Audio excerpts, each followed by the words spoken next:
Se o Brasil superar o Japão na próxima segunda-feira, dia 29, às 14 horas, horário de Brasília, a seleção brasileira garantirá sua classificação para as oitavas de final da Copa do Mundo de 2026.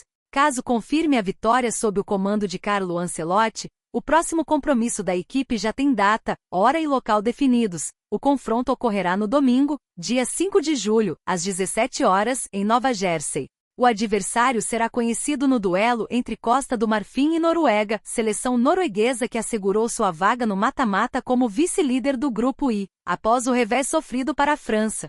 As oitavas de final da Copa do Mundo de 2026 serão realizadas entre os dias 4 e 7 de julho. Confirmando a eliminação do Japão nesta fase de 16 avós, o Brasil entra em campo pelo mata-mata no dia 5. Avançando mais uma etapa na competição, a seleção terá pela frente as quartas de final, agendadas para o sábado, 11 de julho. É fascinante pensar em como o futebol é capaz de parar um país inteiro, e ver o Brasil nessa trajetória rumo às oitavas de final da Copa do Mundo de 2026 me faz refletir sobre o peso que essa camisa carrega, especialmente agora sob o comando de um nome tão singular quanto Carlo Ancelotti.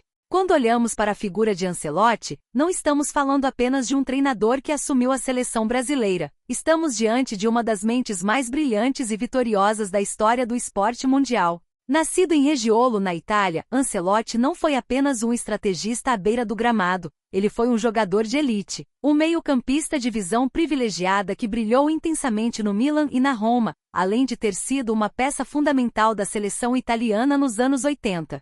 Sua transição para o banco de reservas não foi um acaso, mas a continuação natural de uma vida dedicada à inteligência tática. Ele é aquele tipo de treinador que dispensa apresentações pelo currículo, mas que sempre gera debates intensos pelo seu estilo de gestão de grupos, aquele famoso jeito paizão que, ao mesmo tempo, é implacável nas decisões técnicas.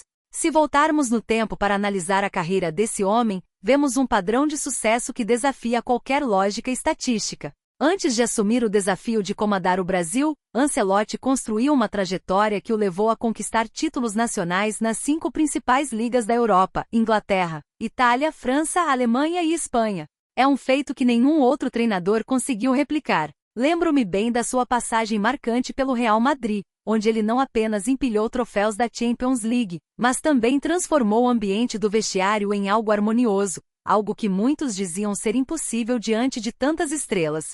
Essa habilidade de lidar com grandes egos e transformar talento individual em coletivo coeso é exatamente o que ele foi contratado para fazer aqui. No Brasil, ele encontrou um cenário diferente de tudo o que viveu. Aqui a pressão não vem apenas da diretoria ou da imprensa, ela vem de 200 milhões de técnicos que acompanham cada passo, cada convocação e, claro, cada substituição durante os 90 minutos. É curioso notar como a notícia de hoje sobre o possível confronto contra Costa do Marfim ou Noruega nas oitavas de final coloca Ancelotti em uma posição inédita. Ele, que sempre viveu o futebol de clubes com uma intensidade avassaladora, agora precisa lidar com o tempo exíguo das seleções. A preparação para um jogo decisivo como esse, contra adversários que possuem estilos de jogo tão distintos, exige um jogo de cintura que talvez seja o maior desafio de sua longa carreira. A Noruega, por exemplo, traz o peso de uma geração liderada por jogadores que atuam nas principais ligas europeias, enquanto a Costa do Marfim carrega aquela força física e a imprevisibilidade que sempre complicaram a vida de seleções tradicionais. Esse momento, este mata-mata da Copa de 2026, representa para Ancelotti o ápice de uma jornada que começou com muita desconfiança por parte de alguns setores da imprensa brasileira, que questionavam se um estrangeiro conseguiria entender a alma do nosso futebol. Na minha visão, o que estamos testemunhando é a consolidação de um técnico que, ao final de sua trajetória, entendeu que o futebol, apesar de ser um jogo de táticas e esquemas, é movido pela emoção e pela identidade de um povo. Eu particularmente acho que a presença dele no comando técnico mudou a forma como o mundo enxerga a organização da nossa seleção. Ele trouxe um pragmatismo que por vezes nos faltou em Copas passadas, quando a beleza do jogo parecia ser mais importante do que o resultado final. Não que a beleza tenha sido deixada de lado, mas agora existe uma estrutura, um desenho tático mais claro, que permite que nossos talentos individuais brilhem com mais liberdade. E é exatamente aí que reside a beleza desse momento. Ver o Brasil avançando, com a possibilidade de enfrentar a Noruega ou a Costa do Marfim, é ter a certeza de que a fase de grupos foi apenas o aquecimento para o que realmente importa. A Copa do Mundo é um torneio de momentos, de instantes que definem heróis ou vilões, e Ancelotti sabe disso melhor do que ninguém. Se analisarmos os episódios anteriores da carreira dele, como a dolorosa derrota na final de Istambul em 2005, quando seu Milan deixou escapar uma vantagem de 3 gols, percebemos que o Ancelotti de hoje é um homem que aprendeu a conviver com o inesperado. Ele carrega consigo as cicatrizes de derrotas que pareciam impossíveis e a glória de vitórias consagradoras.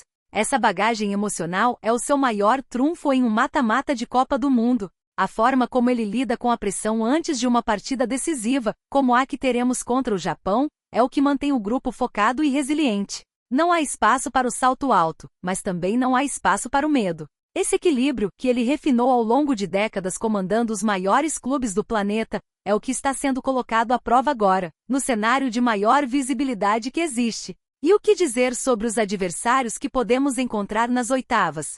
O futebol global mudou drasticamente. Não existem mais seleções bobas e a Noruega, mesmo após o revés para a França, provou que tem qualidade técnica para bater de frente com qualquer gigante. A Costa do Marfim, por outro lado, sempre foi um celeiro de talentos, e em um torneio de tiro curto como a Copa, uma zebra pode se tornar realidade em questão de minutos. Por isso, a cautela de Ancelotti nas entrevistas e a seriedade com que ele trata cada treino não são apenas pose, são a tradução de um profissional que entende que o caminho para o título é feito de pequenos passos. Eu acredito profundamente que o Brasil está vivendo um processo de maturação muito interessante sob o comando dele. Mesmo com todas as críticas que surgiram desde o anúncio da sua contratação, o fato é que o time tem uma identidade. É uma equipe que sabe sofrer quando precisa e que sabe atacar com precisão cirúrgica. Isso é a cara de Ancelotti. Ele não tenta inventar a roda, ele potencializa o que cada jogador tem de melhor. E é por isso que, olhando para o futuro próximo, para aquele domingo, dia 5 de julho, em Nova Jersey, a expectativa é de uma partida que ficará marcada na memória dos torcedores. Independente do adversário, o que veremos em campo será o resultado de uma construção longa, que passa pela experiência do treinador e pela entrega dos jogadores. O futebol, como sempre digo, é um espelho da vida, e o momento da seleção brasileira reflete a capacidade de superação, o aprendizado com o passado e a coragem de olhar para o futuro com a ambição de quem quer conquistar o mundo mais uma vez. É um privilégio estar aqui, acompanhando cada detalhe dessa história sendo escrita diante dos nossos olhos, e mal posso esperar para ver como cada peça desse quebra-cabeça vai se encaixar quando a bola rolar. O cenário é desafiador, as expectativas são gigantescas, mas é exatamente essa pressão que faz o futebol ser o esporte mais apaixonante do planeta.